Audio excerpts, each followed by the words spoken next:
Episode 146 Tanah Jiwa. Langganan, suka, dan komentar. Terima kasih. 179 Kemampuan roh ke-6 Tangsan. Ketiadaan, pembunuhan instan 8 tahap. Telba Gelson. Bukan karena Tangsan tidak ingin menggunakan tombak Tuan Perak Biru yang lebih kuat, tetapi sebenarnya karena dia pada dasarnya tidak punya waktu untuk memadatkannya. Bahkan jika waktu yang dibutuhkan telah banyak dibatasi, tubuh emas tak terkalahkannya hanya bertahan selama 3 detik. Dia tidak perlu melepaskan kemampuan roh. Dan kekuatan serangan Clear Sky Hammer yang cukup besar adalah pilihan terbaik. Clear Sky Hammer terbang keluar, bagian depan tiba-tiba berkedip dengan cahaya putih. Domain Dead God sudah mencapai kekuatan terbesarnya di bawah serangan bunuh diri Tangsan. Meski serangan yang Wudi dipenuhi dengan kekuatan, saat ini dia masih harus mundur. Mungkin Clear Sky Hammer tidak cukup untuk mengancam hidupnya, tetapi 8 Spider Lens yang mengerikan itu bisa. Itu adalah semacam intuisi dari seorang ahli level Spirit Doulwol. Oleh karena itu Yang Wudi langsung membuat pilihan terbaik yang bisa dia pikirkan. Telapak tangan kanannya dengan tajam menghantam tombak pemecah jiwa, menjaga serangannya agar tidak melemah karena dia memisahkan diri dari tombak. Dan dia secara bersamaan terbang mundur dari kekuatan yang berlawanan. Sejak dimulainya pertempuran ini adalah pertama kalinya Yang Wudi mundur. Tentu saja karena dia mundur, dia berhasil keluar dari jangkauan 8 tombak laba-laba. Kedua telapak tangan menutup di depan dadanya. Yang Wudi mengumpulkan semua kekuatannya untuk memblokir Clear Sky Hammer yang terbang di udara. Tool Spirit Avatars mungkin lebih kuat daripada Spirit Avatar, tetapi mereka tidak memiliki manfaat yang sama untuk tubuh. Amplifikasi hampir secara eksklusif pada Tool Spirit. Dan setelah kehilangan Soul Breaking Spear, Yang Wudi sekarang menggunakan tubuh fisiknya untuk mengambil pukulan Clear Sky Hammer. Es dingin akhirnya menusuk aura pertama menyerbunya. Dan Yang Wudi merasa seluruh tubuhnya menjadi dingin. Niat dingin yang dipenuhi dengan kekejaman memasuki tubuhnya. Dan tanpa tombak pemecah jiwa di tangan, dia tidak dapat memblokir niat membunuh ini agar tidak menyebar melalui dirinya. Dan saat berikutnya, Clear Sky Hammer menghantam telapak tangannya dengan keras. Di bawah kekuatan yang luar biasa, telapak tangan Yang Wudi langsung menghantam dadanya. Dan seluruh tubuhnya terbang keluar dengan dada mengencang, darah menyembur keluar. Namun, dia masih bisa dianggap berhasil memblokir serangan semua dalam satu tangsan. Tapi itu juga ketika Yang Wudi terluka parah oleh Clear Sky Hammer. Tubuh emas tak terkalahkan tangsan itu berakhir. Cahaya keemasan menghilang, dan tanpa perlindungan dari tubuh emas yang tak terkalahkan, Tangsan segera merasakan serangan mengerikan dari tombak pemecah jiwa. Dengan suara puh, cahaya berdarah meledak. Dan tombak pemecah jiwa yang tebal itu menembus sisi kanan dada Tangsan. Tombak sepanjang 4 meter yang menakutkan itu benar-benar menusuk tubuh Tangsan dan terus terbang, memasuki dinding di belakangnya dan menghilang. Tangsan bergoyang sekali, wajahnya langsung memucat. Dan Clear Sky Hammer juga menghilang di udara. Tuan muda Titan bergegas menuju Tangsan dengan langkah besar, tetapi pada saat ini, dua cahaya yang sangat kaya secara bersamaan menyebar dari Tangsan. Cahaya keemasan biru yang kaya naik dari kaki kanan Tangsan, langsung menutupi seluruh tubuh Tangsan. Dan pada saat yang sama, lampu merah tiba-tiba meletus dari lengan kiri Tang San. Dan muncul bersamanya juga tanaman merambat kaisar perak biru yang tak terhitung jumlahnya. Tang San belum melepaskan jiwanya. Tersedak oleh rasa sakit, dia pada dasarnya tidak dapat mencapai semua ini. Karena luka menusuk di sisi kanan dadanya, bahkan pernapasan pun menjadi masalah. Tetapi dalam keadaan ini, kaisar perak birunya tiba-tiba muncul dengan sendirinya. 6 cincin roh muncul kembali, dan yang terakhir, cincin roh 100.000 tahun merah yang berkilauan dan mempesona tiba-tiba berkembang dengan kemegahan. Siluet ilusi merah muda diam-diam muncul di dalam lingkaran cahaya itu, dan saat berikutnya, dia sudah berlari ke belakang Yang Wu diterbang. Ya, itulah ilusi Xiao Wu. Meskipun Tang San selalu menahan diri untuk tidak melepaskan cincin roh keenam ini, ketika dia menderita luka yang begitu parah, kekuatan spiritualnya yang terkuras tidak lagi dapat menekan impuls jiwa Xiao Wu. Oleh karena itu, cincin roh keenamnya, Xiao Wu muncul. Dalam sekejap, tubuh Tang San kemudian berubah menjadi ilusi. Dan darah segera berhenti menyembur dari lukanya di dalam ketiadaan. Penampilan Xiao Wu di udara tidak lagi selembut dan seindah saat mereka menghadapi Behe. Kemarin, wajahnya yang menawan adalah iblis. Dan ilusinya secara tak terduga memancarkan rasa dingin dan keinginan yang kuat untuk membunuh. Mengibaskan kepalanya ke belakang. Jalinan kalajengking hitam legam yang panjang dan ramping melilit leher Yang Wudi. Dan Yang Wudi masih terpengaruh oleh dorongan serangan Clear Sky Hammer, dan sedikit pusing. Xiao Wu menginjak punggung bawahnya dengan satu kaki, menekuk tubuh bagian atas di pinggang. Menarik kepalanya ke belakang dan mendorong ke depan dengan kakinya. Mengirim Yang Wudi terbang ke udara. Menonton adegan yang akrab ini, Tang San juga merasa tidak percaya.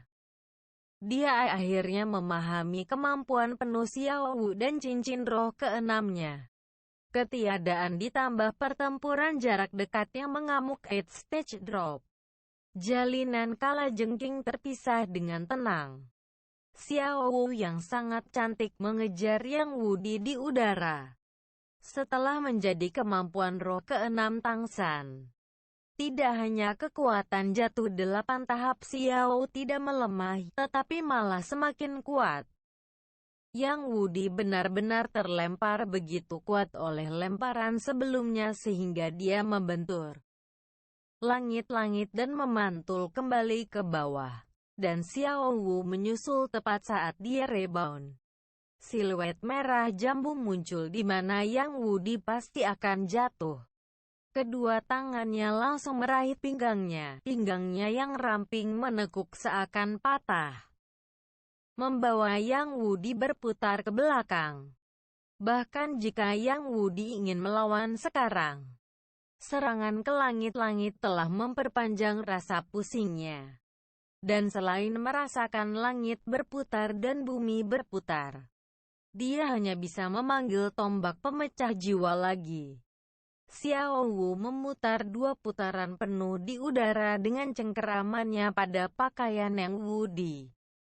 Dan ketika dia jatuh ke tanah, dengan putaran cepat dari pinggang busur dia membawa Yang Wudi ke tanah dengan suara siulan yang menaikkan rambut. Yang Wudi ingin menggunakan tombak pemecah jiwa untuk menahan tanah. Tetapi ketika berputar begitu cepat, bagaimana dia bisa melihat di mana tanah itu berada? Titan yang tercengang dan yang lainnya menutup mata mereka hampir secara bersamaan. Kekuatan lemparan pembunuh ini, yang berputar tinggi di udara dan terlempar ke tanah, bisa dibayangkan dengan baik. Yang Wudi benar-benar kurang beruntung hari ini. Melukai Tang San pasti membuat marah jiwa Xiao Wu. Membuat Xiao Wu menjelma saat kemampuan roh keenam ini benar-benar meletus. Setelah menjadi kemampuan roh, 8 tahap penurunan Xiao Wu memiliki efek stun tambahan. Dengan setiap lemparan, dan akibatnya, selama dia bisa menahan, akan sangat sulit untuk menghindar. Dan kemampuan roh ini menghabiskan hampir tidak ada kekuatan roh Tang San. Hanya sedikit dari jiwa Xiao Wu. Setelah setiap kali digunakan, kekuatan jiwanya akan membutuhkan 24 jam istirahat untuk pulih sepenuhnya. Dengan kata lain, dengan alasan bahwa jiwa Xiao tidak terluka, Tang San hanya bisa menggunakan kemampuan ini sekali sehari. Yang dapat dilakukan Yang Wudi sekarang hanyalah menggunakan kekuatan rohnya untuk menutupi tubuhnya, melindungi dirinya sendiri di dalam. Tapi saat berikutnya, guncangan hebat menyebarkan kekuatan rohnya menjadi pecahan. Bagaimanapun, kepala klan penghancur ini tidak pandai bertahan. Hong, Yang Wudi menabrak tanah dengan keras. Xiao Wu menepuknya hingga rata di lantai, benar-benar dalam posisi sujud. Yang Wudi mendengus teredam, hidungnya berlumuran darah, benar-benar pusing. Efek stun telah tiba sekali lagi. Namun, ini hanyalah permulaan. Xiao Wu nyaris berhenti, kedua tangannya mendorong pinggang Yang Wudi untuk melakukan backflip. Kedua kaki langsung menekan kedua sisi kepalanya dan melemparkannya ke depan. Tangannya melepaskan, tapi kakinya bisa menunjukkan kekuatan yang lebih besar. Tubuh Yang Wudi digerakkan oleh kaki Xiao Wu, dan bersama dengan backflip lainnya, sekali lagi dihempaskan ke tanah.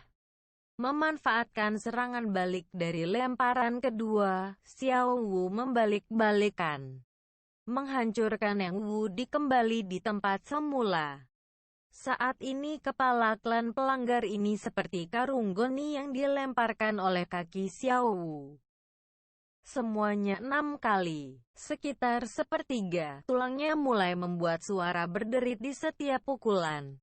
Titan, Niu Gao, Bai He, 3 kepala suku menyaksikan adegan ini dan secara kebetulan setuju untuk menelan pada saat bersamaan. Mereka benar-benar bisa membayangkan kekuatan dampak yang sedang diderita Yang Wudi saat ini. Selain Niu Gao yang masih yakin tidak terluka karena terlempar seperti itu. Bahkan Titan harus bertanya pada dirinya sendiri bagaimana dia akan bertahan. Darah Yang Wudi sudah berceceran di kaki mereka. Akhirnya, ketika Xiao Wu sekali lagi melemparkan di sekitar Yang Wudi, dia tidak membantingnya langsung ke tanah, melainkan melemparkannya ke udara. 6 lemparan berturut-turut selesai. Dan ditambah lemparan bunuh instan yang berputar di udara, sudah ada 7. Xiao Wu melompat sekali lagi, mengejar Yang Wudi di udara. Kedua kakinya sekali lagi menegang di lehernya. Xiao Wu bersikap lunak. Teriakan cemas Tang San menyelamatkan Yang Wudi. Ketika Xiao Wu melihat Tang San dari udara, tatapan mengerikan di matanya segera berubah menjadi lembut. Kaki yang menahan leher Yang Wudi seperti wakil dilepaskan. Kaki kanan memotong dan langsung menghantamnya ke tanah. Dan dia menjatuhkan dirinya seperti burung layang-layang ke pelukan Tang San. Peng! Yang Wudi yang malang menghantam tanah sekali lagi. Yang Wudi sekarang terluka parah dan memar. Jika bukan karena dia terus-menerus menciptakan perlindungan dengan lebih dari 80 peringkat kekuatan rohnya, Xiao Wu bahkan tidak harus menyelesaikan putaran udara 1080 derajat yang menakutkan dan instan dari 8 tahap drop, membunuh drop. Bahkan jika dia tidak mati, dia masih akan kehilangan separuh hidupnya. Faktanya, setelah menjadi kemampuan roh, 70% dari kekuatan serangan dari 8 tahap drop Xiao terus disimpan untuk lemparan terakhir. 7 lemparan sebelumnya hanya untuk mematahkan pertahanan lawan sejauh mungkin. Adegan saat ini telah jauh melebihi harapan para penonton. Yang Wudi di tanah benar-benar tidak sadarkan diri. Dan Tang San yang hampir terluka parah berdiri di sana dengan mudah. Jika Yang Wudi dilempar sampai dia tidak sadarkan diri sangat mengherankan. Maka semua yang terjadi dengan tubuh Tang San benar-benar mengejutkan. Setelah tubuhnya memasuki ketiadaan, lukanya tidak lagi berdarah. Dan cahaya biru keemasan yang menyebar dari kaki kanannya telah menyelimuti tubuhnya dan terhubung dengan bukaan luka. Segera setelah itu, di bawah rangsangan cahaya itu, otot-otot di sekitar luka Tang San mulai menggeliat dan dengan cepat tumbuh dengan kecepatan yang terlihat oleh mata telanjang, tanpa diduga menyembuhkan lukanya dengan cara yang aneh. Saat Tang San berteriak menghalangi 8 tahap terakhir Xiao Wu, luka di sisi kanan dadanya tiba-tiba sudah sembuh total. Bahkan tulang di bawah kulit secara bertahap membengkak. Selain lubang di bajunya yang tidak bisa diperbaiki. Saat ini dia secara tidak terduga tidak menunjukkan tanda-tanda telah terluka. Seolah-olah tombak pemecah jiwa itu benar-benar belum menembus dadanya sebelumnya.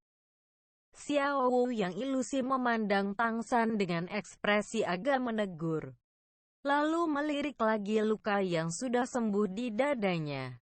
Mengangkat tangan kanannya, dia menepuk dadanya sendiri, menghela nafas lega. Tersenyum manis pada Tang San. Sekali lagi mengangkat tangannya untuk menunjuk ke Wiswu. 100 Treasure Purse di pinggang Tang San. Dengan kilatan sosoknya dia kemudian memasuki cincin roh ke-6 Tang San dan menghilang tak terlihat. Tang San terluka sangat parah. Bagaimana dia bisa pulih begitu cepat? Tulang roh 100.000 tahun yang diberikan Xiao Wu kepada Tang San memiliki dua kemampuan. Ampuh, teleportasi serta tubuh emas tak terkalahkan. Tapi Tang San tidak hanya memiliki tulang roh 100.000 tahun ini. Yang dia dapatkan pertama kali adalah tulang kaki kanan kaisar perak biru ibunya. Faktanya, setelah ibu Tang San telah memasuki tahap dewasa sebelum mengorbankan dirinya untuk menjadi cincin roh Tang Hao, bagaimana kualitas tulang rohnya menjadi kurang dari Xiao Wu. Ini adalah kemampuan lain yang tersembunyi di tulang kaki kanan kaisar perak biru. Selain terbang, ini adalah kemampuan kedua dari tulang kaki kanan kaisar perak biru yang ditemukan Tang San. Tidak lama sebelumnya, kalau tidak, bagaimana dia bisa menempatkan dirinya dalam bahaya mematikan untuk menaklukkan klan penghancur? Namun, bahkan Tang San sendiri tidak tahu level apa yang bisa dicapai oleh kemampuan tulang kaki kanan kaisar perak biru ini. Tapi dia bisa yakin bahwa Blue Silver Domain dan lokasi dengan rumput perak biru bisa sangat menguntungkan kemampuan ini. Saat ini, meskipun dia masih pucat, dan vitalitasnya telah mengalami kerusakan yang cukup parah, bagaimana itu bisa dibandingkan dengan ditusuk langsung? Ia hanya perlu istirahat beberapa hari agar tubuhnya pulih total. Dua pengikut Yang Wudi sudah berebut untuk menghubunginya dan membantunya. Untungnya kekuatan roh Yang Wudi sangat gagah. Meskipun dia bingung dan teralihkan karena dilempar. Dan lebih lanjut menambahkan luka karena terkena Clear Sky Hammer sebelumnya.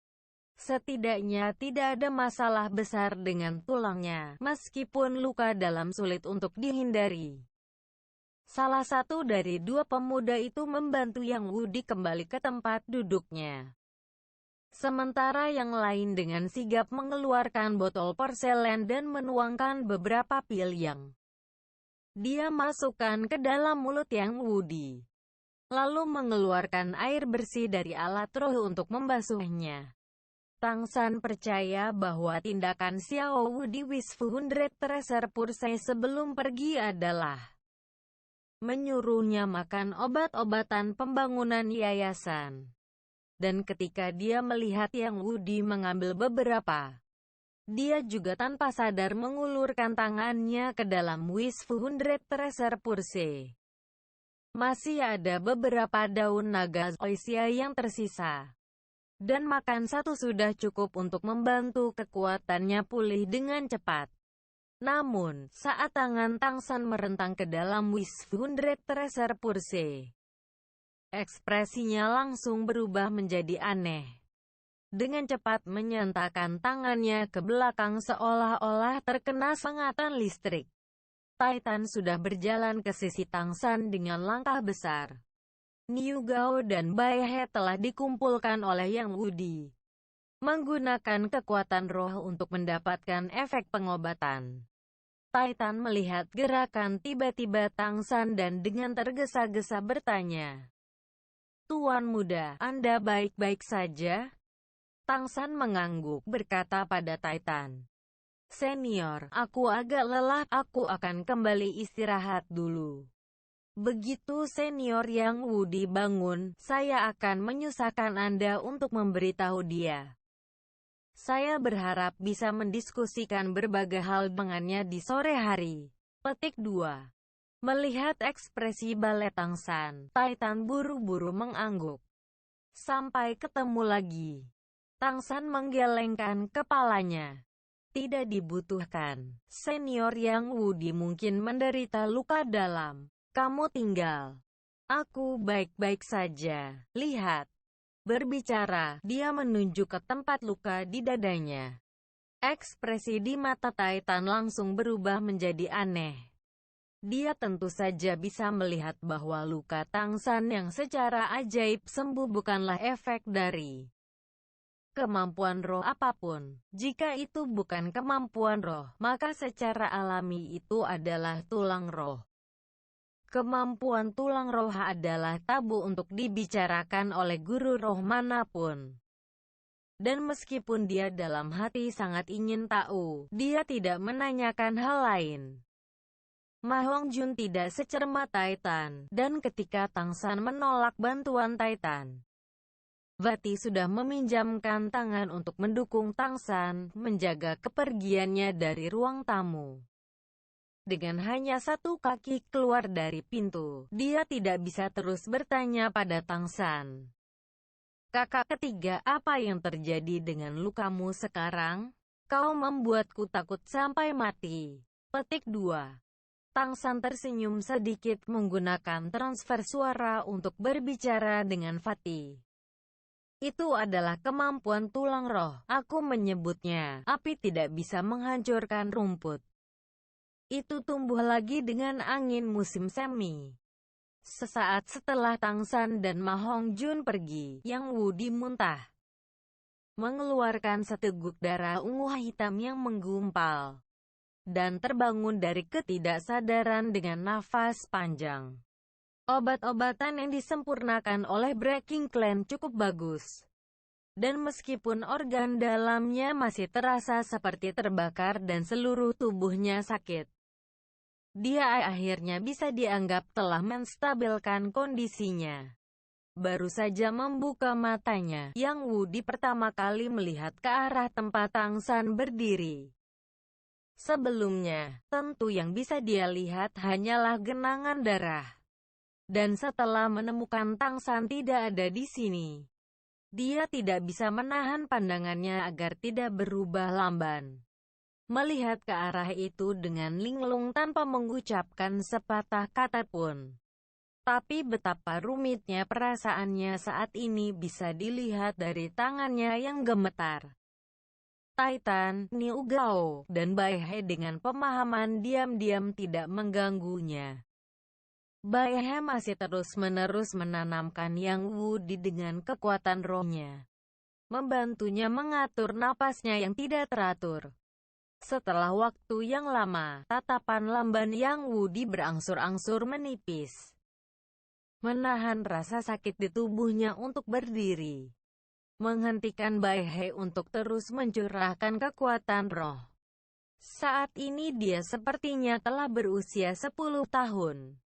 Ekspresinya yang bangga sepenuhnya digantikan oleh kegelapan. Bai He tidak bisa membantu berbicara. Kambing tua tidak perlu berkecil hati. Kalau itu salah satu dari kita, tidak akan ada perbedaan hasil. Selain itu, Anda tidak menggunakan kemampuan roh kedelapan Anda. Itu karena kamu menahannya sehingga dia mendapat kesempatan. Petik 2. Yang Wudi melambaikan tangannya pada Behe. Tidak perlu menghiburku. Kerugian adalah kerugian. Jangan bilang aku tidak akan mengakuinya. Petik 2. Saat berbicara, dia dengan cepat mengeluarkan beberapa botol obat dari alat rohnya dan menyerahkannya kepada Behe. Petik 2. Pegang itu untukku. Kita harus segera memeriksa cedera anak itu. Bawa aku untuk menemuinya. Telah tertusuk oleh tombak penghancur jiwa. Jika dia tidak dirawat dengan baik, akan ada komplikasi di masa depan. Petik 2. Bai He tidak mengambil botol yang diulurkan oleh Yang Wudi. Ekspresi ketiga kepala suku segera berubah menjadi aneh. Yang Wudi terkejut, melihat ke arah Behe. Jangan bilang dia mati, tapi aku dengan jelas melihat dada kanannya ditusuk. Selama tidak terlalu banyak darah yang keluar, masih mungkin untuk menyelamatkannya. Petik 2. Niu Gao tersenyum kecut. Kemampuan anak-anak itu bahkan lebih besar dari yang kita bayangkan. Pada saat Anda terlempar, lukanya sudah sembuh secara otomatis. Jika saya tidak salah, dia seharusnya sudah mengantisipasi luka-luka itu sejak lama. Dan itulah mengapa dia menghadapi Anda secara langsung. Petik 2. Sembuh secara otomatis. Tangan Yang Wudi gemetar sekali, botol obat langsung jatuh ke tanah. Untungnya Behe bereaksi dengan cepat dan menangkap mereka semua dengan gerakan yang mudah. Obat tidak bisa disia-siakan. Di sudut mulut Yang Wudi ada bekas rasa sakit. Sepertinya aku benar-benar tersesat. Bagaimana kabar anak itu? Petik 2. Titan berkata. Tang San tidak mengatakannya. Dia pergi istirahat dulu. Dia hanya memintaku untuk membiarkanmu istirahat dulu. Dan bahwa dia ingin mengobrol denganmu di sore hari.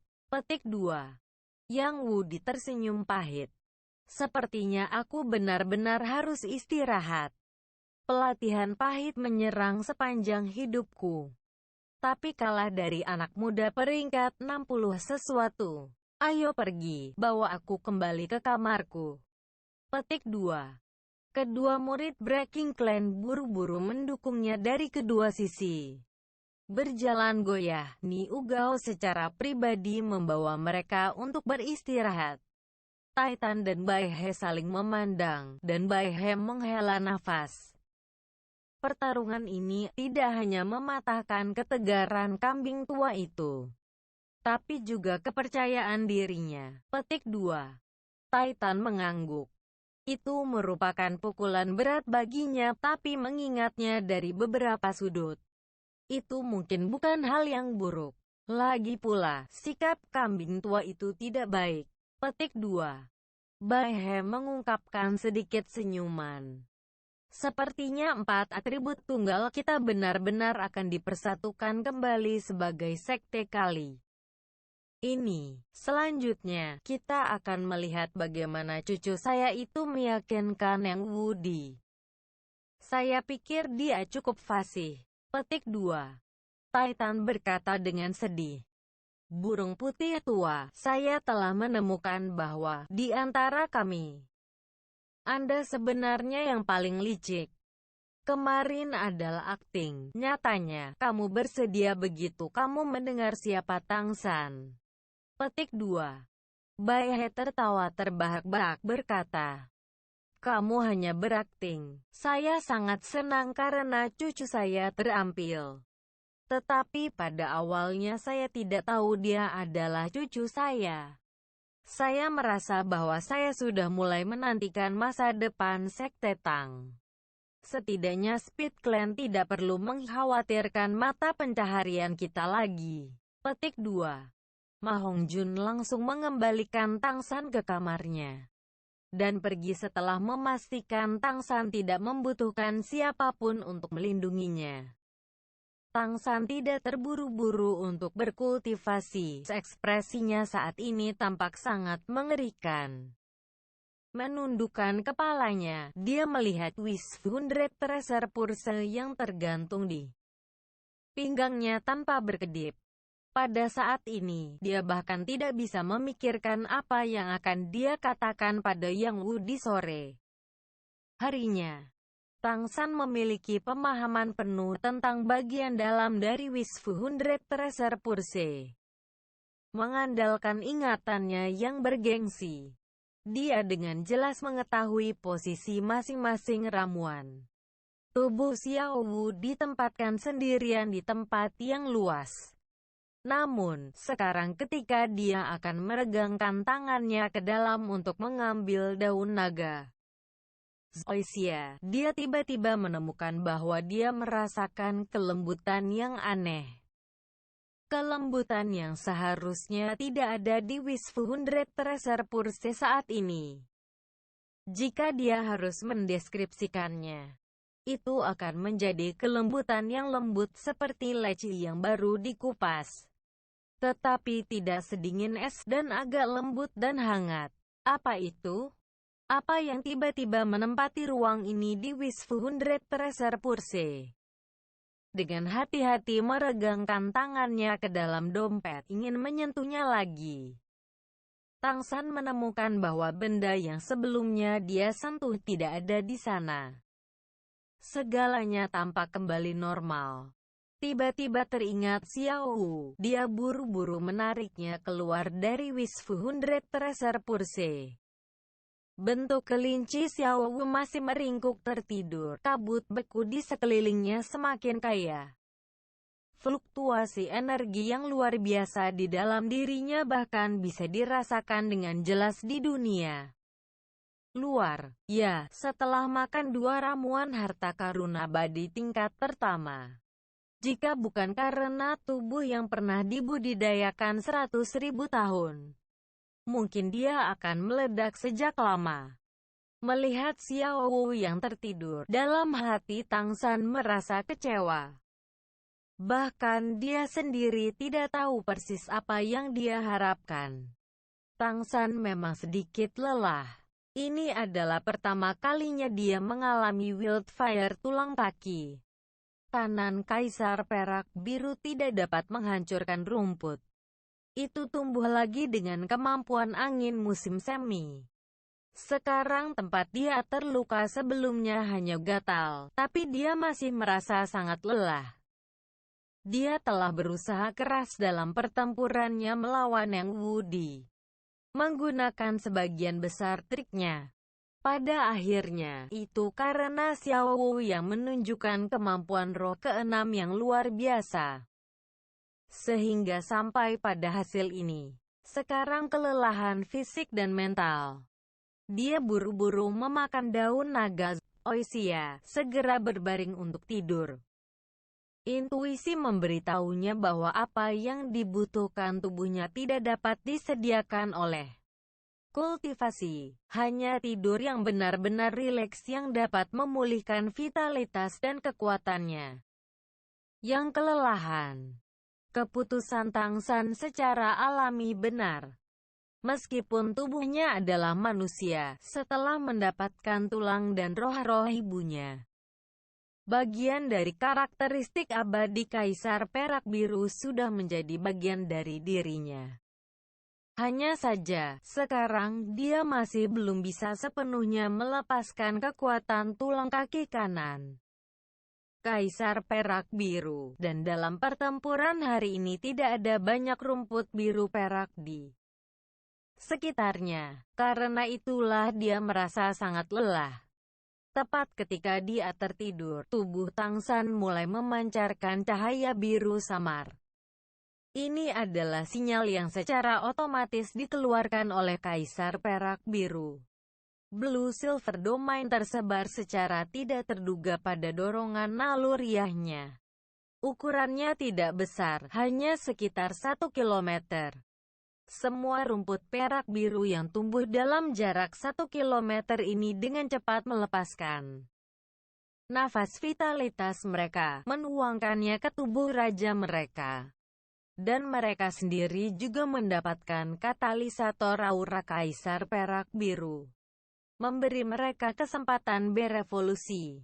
Sudah sangat lama sejak dia tidur nyenyak ini. Kesadarannya benar-benar tenggelam dalam pikirannya sendiri. Terisolasi dari semua kesadaran dunia luar. Vitalitas Tang San pulih dengan kecepatan yang sangat mencengangkan. Tapi dia bukan satu-satunya yang berubah. Xiao Wu tertidur lelap di sisinya, mulai tumbuh semakin besar pada saat yang sama saat Tang San sembuh. Miraj terus-menerus muncul dalam kabut putih yang menyelimuti tubuhnya. Tidak jelas karena kabut putih yang menutupi. Yang bisa dilihat hanyalah bayangan humanoid. Kulit putih salju, rambut hitam legam. Kabut putih terus-menerus dilepaskan. Dan seluruh ruangan secara bertahap dipenuhi kabut berkabut samar. Di dalam kabut, bayangan yang terus berkedip itu secara bertahap menjadi lebih nyata. Dan menyatu bersama dengan kelinci yang tertidur lelap itu, terus-menerus meregangkan tubuhnya. Seluruh ruangan dipenuhi dengan semacam wewangian yang elegan, dan di dalam wewangian itu, Tang San tidur lebih nyenyak. Dalam mimpinya yang kabur, Tang San hanya merasa seolah-olah ada sesuatu yang hangat ditekan ke tubuhnya, selembut kapas, sangat fleksibel, dan saat dia membalikkan badan, dia tanpa sadar menariknya ke dekat dadanya, terus tidur. Dalam mimpinya, dia memimpikannya Xiao Wu kembali kepadanya sekali lagi. Dan mereka saling berpelukan erat. Dia tidak tahu sudah berapa lama sebelum ada ketukan di luar pintu. Kakak ketiga, kamu baik-baik saja? Suara nyaring Ma Hongjun bergema dari luar.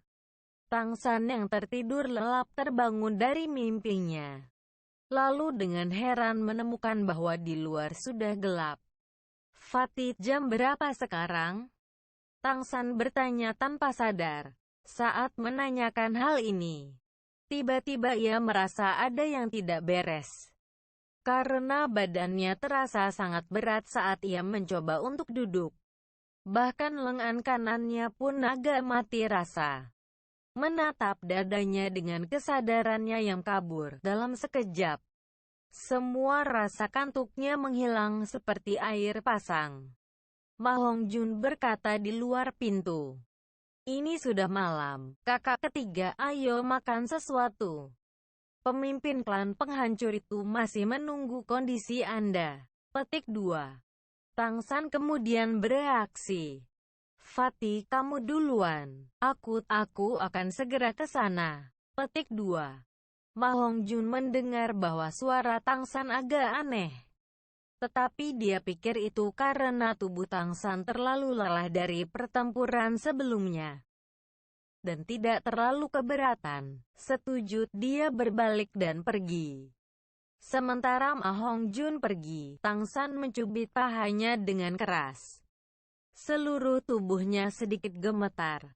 Sakit sekali. Saat ini dia benar-benar memastikan bahwa dia tidak sedang bermimpi. Dalam pelukan Tang San dengan tenang berbaring seorang gadis.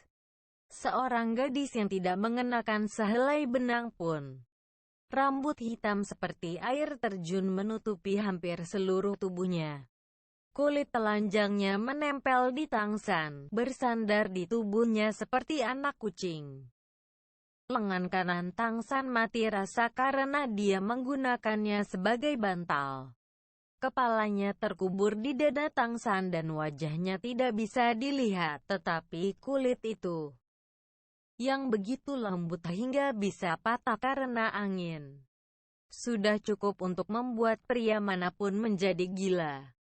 Tang San bisa dengan jelas merasakan suhu tubuhnya dengan cepat naik. Dia adalah seorang pria biasa yang muda dan kuat dan masih perawan. Dalam keadaan seperti itu, reaksi naluriah muncul hampir seketika. Ini juga mengapa suaranya agak aneh. Tang San pada dasarnya tidak tahu kapan gadis ini muncul dalam pelukannya. Dia benar-benar tidur terlalu nyenyak. Mungkinkah ini skema Ni Ugao? Tidak mustahil. Kepala klan Ni Ugao bukanlah orang seperti itu. Selain itu, dia baru saja terluka. Bagaimana Ni Ugao bisa mengatur seorang wanita untuknya? Tapi, jika itu bukan rencananya, kenapa dia ada di kamarnya? Sesaat sebelum dia tertidur, Tang San merasakan 4 klan pertahanan menjaga di luar pintunya.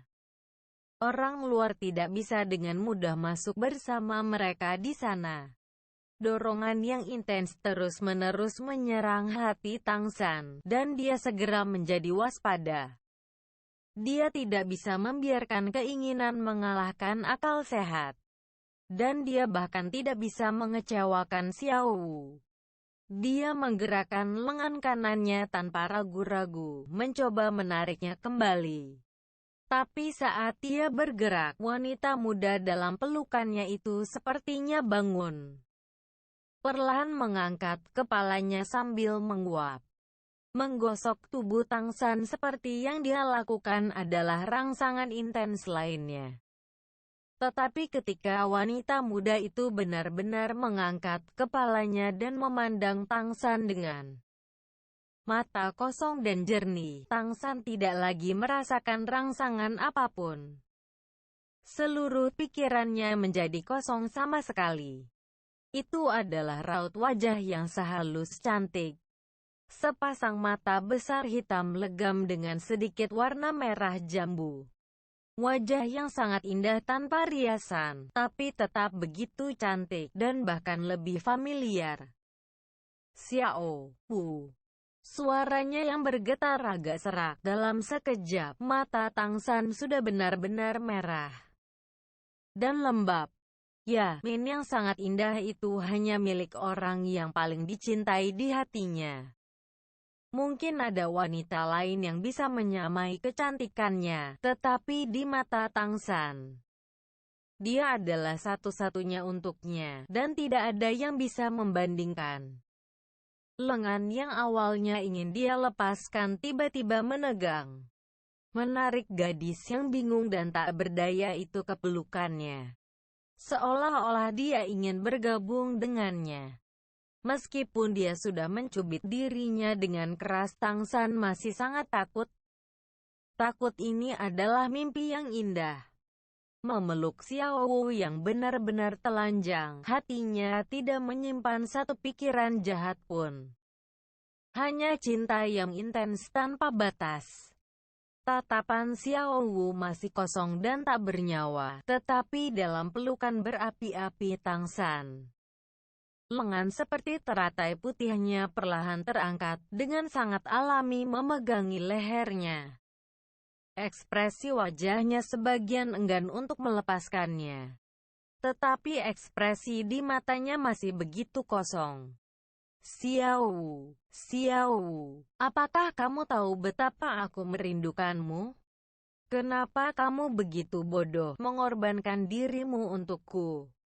Jangan bilang kamu percaya bahwa, setelah kehilangan kamu, aku masih bisa bertahan dari kerinduan?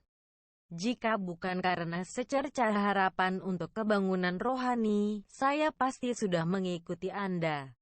Petik 2. Suara Tang San tercekik oleh emosi, dengan erat menarik kekasihnya ke dadanya.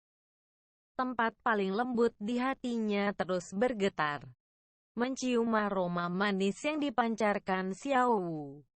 Perasaan gembira yang belum pernah terjadi sebelumnya memenuhi setiap sudut tubuhnya. Dia lebih suka waktu berhenti selamanya pada saat ini. Selamanya. Episode 146 berakhir di sini. Terima kasih sudah datang. Komentari pemikiran Anda untuk dibagikan dengan komunitas. Sampai jumpa lagi.